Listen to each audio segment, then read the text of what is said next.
الحمد للہ وکفا والصلاة والسلام سید الانبیاء والمرسلین اما بعد فاعوذ باللہ من الشیطان الرجیم بسم اللہ الرحمن الرحیم۔ پارہ نمبر 1 سورۃ الفاتحہ۔ قرآن کریم سورۃ الفاتحہ اور 30 پاروں کے مجموعے کا نام ہے۔ سورۃ الفاتحہ میں فاتحہ فتح سے ہے، فتح کا معنی کھولنا ہے۔ چونکہ اس صورت سے قرآن کریم کو کھولا جا رہا ہے، اس لیے صورت کا نام سورۃ الفاتحہ ہے۔ اس سورت کا ایک اور مشہور اور معروف نام ام الکتاب، ام القرآن یعنی قرآن کریم کا خلاصہ بھی ہے۔ قرآن کریم کا خلاصہ، قرآن مجید کو اگر آپ غور سے دیکھیں تو اللہ رب العزت نے اس کو 6 طرح کے مضامین میں تفصیل کے ساتھ بیان فرمایا ہے۔ نمبر 1 توحید، نمبر 2 رسالت، نمبر 3 قیامت، نمبر 4 احکام، نمبر 5 ماننے والے اور نمبر 6 نہ ماننے والے۔ اور ان 6 مضامین کا خلاصہ اللہ رب العزت نے سورۃ الفاتحہ میں بیان فرمایا ہے۔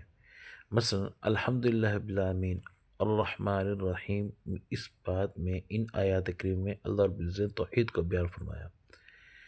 مالک یوم الدین، اس میں اللہ رب العزت نے قیامت کو بیان فرمایا۔ ایاک نعبد و ایاک نستعین میں اللہ رب العزت نے احکامات کو بیان فرمایا۔ صراط الذین انعمت علیہم میں اللہ رب العزت نے رسالت اور ماننے والوں کو بیان فرمایا۔ اور اسی طرح غیر المغضوب علیہم ولا الضالین میں اللہ رب العزت نے نہ ماننے والوں کو ذکر فرمایا۔ اب ماننے والوں کی ایک ہی قسم اللہ رب العزت نے بیان فرمائی کہ الذین انعمت علیہم، کہ یہ وہ لوگ ہیں جن پر اللہ نے انعام کیا ہے۔ اور نہ ماننے والوں کے لیے 2 الگ الگ لفظ ذکر فرمائے۔ پہلا لفظ مغضوب اور دوسرا لفظ ضاد۔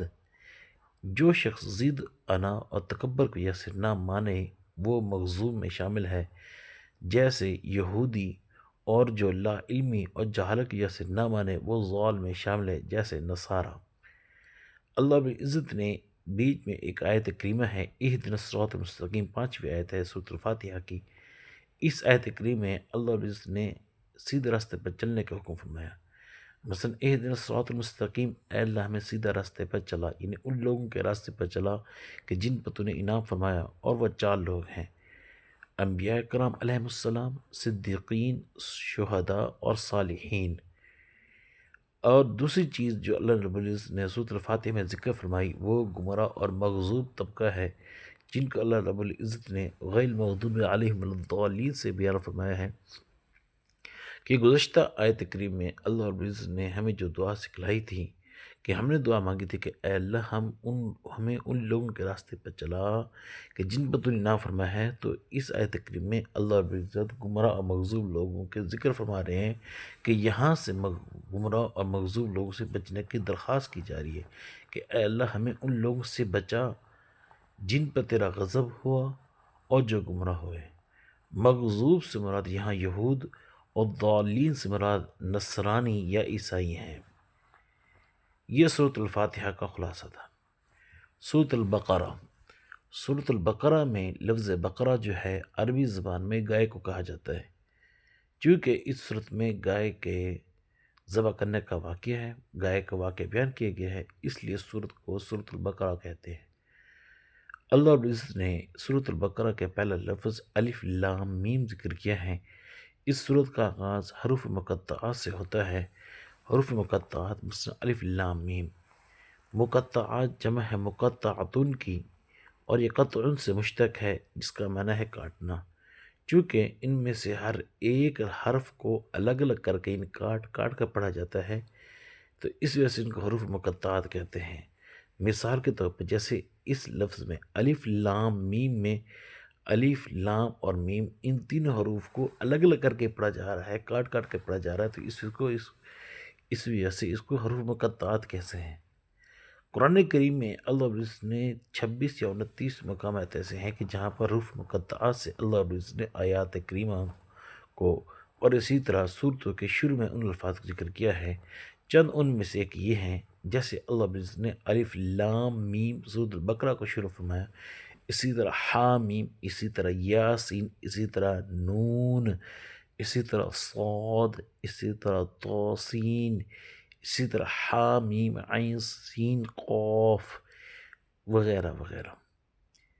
اسی طرح سورۃ البقرہ کا آغاز اللہ رب العزت سے الف لام میم سے کیا جا رہا ہے۔ اس کا معنی اللہ کے ذات کے علاوہ کوئی نہیں جانتا۔ اس کی بنیادی حکمت تو قرآن کریم کی فصاحت اور بلاغت بیان کرنا ہے کہ 3 حروف پر مشتمل ایک لفظ جو کہ ایک آیت بھی ہے، سارے عرب باوجود اپنی فصاحت اور بلاغت کے اس ایک آیت کا ترجمہ، اس ایک آیت کا مقابلہ بھی نہیں کر سکے۔ اور چونکہ اس کا معنی دنیا میں کوئی جانتا ہی نہیں تھا، تو اس کے ذریعے یہ بتانا اور سمجھانا بھی مقصود ہے کہ قرآن کریم کے اسرار اور رموز اسی شخص پہ کھل سکتے ہیں جو اپنی عاجزی، اللہ رب العزت کی طاقت، اللہ تعالیٰ کی قدرت، اللہ تعالیٰ اور اللہ تعالیٰ کے علم کا اعتراف کرے۔ اللہ تعالیٰ ہم سب کو قدرت الہی کا صحیح معنوں میں ادراک کرنے کا توفیق عطا فرمائے۔ اگلی آیات کریم میں اللہ رب العزت نے اہل ایمان کے اوصاف کو بیان فرمایا ہے۔ مثلا اللہ رب العزت نے فرمایا الذین یؤمنون بالغیب ویقیمون الصلاۃ ومما رزقناہم ینفقون، کہ ایمان والوں کی صفات کیا ہیں کہ وہ غیب پر ایمان رکھتے ہیں، ان جن چیزوں کو وہ نہیں دیکھ سکتے جیسے مثلا جنت اور جہنم وغیرہ، اور جن کی حکمت کا وہ ادراک نہیں کر سکتے، جن کی حکمت کو وہ لوگ نہیں سمجھ سکتے، ان پر بھی ایمان لاتے ہیں، اور نماز قائم کرتے ہیں، زکوٰۃ و صدقات ادا کرتے ہیں، قرآن کریم اور دیگر تمام آسمانی کتب پر ایمان لاتے ہیں، اور آخر پر یقین رکھتے ہیں۔ اگلی آیات کریم میں اللہ رب العزت نے منافقین کے اوصاف کا ذکر فرمایا ہے۔ اللہ تعالیٰ شاہ فرماتے ہیں وَمِنَ النَّاسِ مَن يَقُولُ آمَنَّا بِاللَّهِ وَبِالْيَوْمِ الْآخِرِ وَمَا هُمْ بِمُؤْمِنِينَ، کہ منافقین کے اوصاف ذکر فرمایا کہ منافقین تو وہ لوگ ہیں جو دھوکہ دیتے ہیں، زمین میں فساد کرتے ہیں، قلبی بیماریوں، حسد، تکبر اور حرص میں مبتلا ہیں، احکام الہی اور ایمان والوں کا تمسخر اڑاتے ہیں۔ پھر اللہ تعالیٰ نے منافقین کی 2 مثالوں کو بیان فرمایا ہے۔ منافقین کے تذکرے کے بعد اللہ رب العزت نے حضرت آدم علیہ السلام کی خلافت اور ان کی تخلیق کا بیان فرمایا ہے۔ مثلا اللہ تعالیٰ شاہ فرمایا وَإِذْ قَالَ رَبُّكَ لِلْمَلَائِكَةِ إِنِّي جَاعِلٌ فِي الْأَرْضِ خَلِيفَةً، کہ اس وقت کو یاد کرو جب آپ کے رب نے فرشتوں سے کہا کہ میں زمین میں اپنا ایک نائب اور اپنے خلیفہ مقرر کرنے والا ہوں۔ تو جس شخص کو اللہ خلیفہ بنا کر دنیا میں بھیجا وہ آدم علیہ السلام ہے۔ پھر آگے اللہ تعالیٰ نے بنی اسرائیل کا واقعہ ذکر فرمایا۔ بنی اسرائیل کا واقعہ اس آیت کے شروع ہوتا ہے یا بنی اسرائیل اذکروا نعمتی التی انعمت علیکم وأوفوا بعہدی اوف بعہدکم وإیای فارہبون، کہ بنی اسرائیل میں کثرت سے انبیاء کرام علیہ السلام مبعوث ہوئے، ان کو دنیاوی خوشحالی دی گئی، فرعون کی غلامی اور مظالم سے نجات دلائی گئی، اور ان کے لیے وادی سینا میں آسمان سے من و سلوہ اتارا گیا، اور ان کے لیے بادلوں کا سایہ کا انتظام کیا گیا، اور انہی بنی اسرائیل والوں کے لیے اللہ رب العزت نے پانی کے 12 چشمے بھی جاری فرمائے۔ اسی طرح اللہ تعالیٰ نے ان پر انعامات کی انتہا کر دی، لیکن ان لوگوں نے ناشکر کی بھی انتہا کی۔ ایک طرف اللہ رب العزت کے انعامات کی بارش ہو رہی تھی، تو دوسری طرف یہ قوم جن کو بن مانگے ہی اتنا کچھ مل رہا تھا، یہ ناشکری پہ اتر رہے۔ بنی اسرائیل والوں نے حق کو چھپایا، نبی پاک صلی اللہ تعالیٰ علیہ وسلم کی نبوت کا انکار کیا، بچڑے کی عبادت میں مبتلا ہوئے، انبیاء علیہ السلام کو ناحق قتل کیا، عہد شکنی کی، کلام اللہ میں اللہ تعالیٰ کے کلام جو تورات یا زبور یا انجیل ان کے پاس آئی تھی اس میں لفظی اور معنوی تحریف کی، بغض و حسد کی بیماری میں مبتلا ہو گئے، دنیاوی مال و اسباب سے بے حد محبت ہو گئی، اللہ تعالیٰ کے مقرر فرشتوں سے دشمنی رکھتے تھے، برے اعمال کے باوجود وہ دعویٰ کرتے تھے کہ جنت میں صرف یہودی جائیں گے، اور یہی بات نصارہ بھی کہتے تھے۔ پھر آگے اللہ تعالیٰ نے گائے کے ذبح کرنے کا ذکر فرمایا، اور اس آیت کریم میں اللہ رب العزت نے ان کا ذکر فرمایا وَإِذْ قَالَ مُوسَىٰ لِقَوْمِهِ إِنَّ اللَّهَ يَأْمُرُكُمْ أَن تَذْبَحُوا بَقَرَةً، کہ پھر اس معروف واقعہ ذکر ہے کہ بنی اسرائیل میں ایک شخص کا قتل ہو گیا، اس کا قاتل کا پتہ نہیں تھا۔ یہودیوں نے حضرت موسیٰ علیہ السلام سے درخواست کی کہ آپ اللہ تعالیٰ سے دعا فرمائیں کہ ہمیں قاتل کا پتہ بتا دیں۔ اللہ تعالیٰ نے انہیں گائے کے ذبح کرنے کا حکم دیا، اور اسی ذبح شدہ گائے کے گوشت کا ایک ٹکڑا مقتول کے جسم کے ساتھ لگانے کا حکم فرمایا کہ اگر تم اس کا ٹکڑا مقتول کے جسم کے ساتھ لگاؤ گے تو وہ زندہ ہو کر قاتل کا نام بتا دے گا۔ پھر اب گائے کی ذبح کرنے کی حکمت کیا تھی؟ پہلی بات تو یہ تھی کہ اس سے قاتل کی نشاندہی ہوئی، اور دوسری بات یہ تھی کہ یہودیوں کا ایک گروہ جو بعث بعد الموت کا منکر تھا، اس بعث یا اس واقعے سے ان پر حجت مکمل ہوئی کہ بچھڑے کے ساتھ جو محبت اور عقیدت تھی اس کا بھی رد ہو گیا، اور اسی طرح بعث بعد الموت کا جو عقیدہ تھا کہ دوبارہ مرنے کے بعد دوبارہ اٹھنا ہے، تو وہ اس چیز کے منکر ہو چکے تھے۔ اللہ رب العزت نے یہ بھی ان کے سامنے اس واقعے سے کھڑا کر دیا کہ مقتول کھڑا ہوا اور اس نے اپنے قاتل کا نام بتایا، پھر درہم سے گر پڑا۔ پھر آگے اللہ تعالیٰ نے ہاروت اور ماروت کے واقعے ذکر فرمایا، وما انزل على الملكين ببابل هاروت وماروت وما يعلمان من احد حتى يقولا انما نحن فتنة فلا تكفر، کہ ہم نے بابل میں ہاروت اور ماروت کو نازل فرمایا اور ہم نے ان کو وہ چیز دے کے بھیجی جس طرح ان کے لوگوں کی آزمائش تھی، اور وہ لوگوں کہتے تھے کہ ہم تمہاری آزمائش ہیں، بس تم اللہ کی ناشکری مت کرو۔ ہاروت اور ماروت کے قصے کا بیان ہے کہ یہ وہ دو فرشتے تھے کہ اللہ رب العزت نے انہیں سحر اور جادو کی تعلیم دے کر بھیجا تھا، کہ بابل کے مقام پر ان کو اللہ تعالیٰ نے اتارا تھا، اور وہ کہتے تھے کہ یہ ہم آزمائش ہیں کہ کون جان بوجھ کر کفر اختیار کرتا ہے، کون اللہ رب العزت کی وحی پر ایمان لاتا ہے۔ اور یہ اس لیے بھی تھا کہ لوگ اللہ تعالیٰ کی وحی اور جادو میں فرق کر سکیں کہ جادو کیا ہے اور اللہ تعالیٰ کی وحی کیا ہے۔ اسی طرح آگے یہودیوں کی شرارتوں کا ذکر ہے۔ اللہ تعالیٰ نے فرمایا، یا ایھا الذین آمنوا لا تقولوا راعنا وقولوا انظرنا واسمعوا وللکافرین عذاب علیم، کہ اے ایمان والو، تم یہودیوں کی مثل نہ ہو جانا کہ تم راعنا مت کہو بلکہ تم انظرنا کہو، اور واسمعوا، اور تم اس طرح کے الفاظ ذکر کرو، اور اللہ بھی اس نے کافروں کے لیے دردناک عذاب تیار کر رکھا ہے۔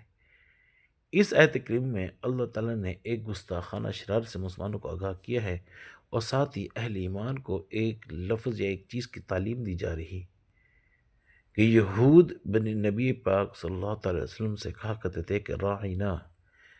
اب یہ راعینا کا لفظ جو ہے یہ عبرانی زبان کا لفظ تھا جس کے معنی ہے ہماری رعایت فرمائے، لیکن عربی زبان میں راعینا کا مطلب ترجمہ یہ بنتا ہے کہ اے ہمارے چرواہے۔ تو یہودی محض حسد اور بغض کی بنا پر جب یہ لفظ کہتے تھے تو عین کو کھینچ کے ادا کرتے تھے کہ جس سے نبی کریم صلی اللہ تعالیٰ علیہ وسلم کی ذات اقدس کی توہین ہوتی تھی۔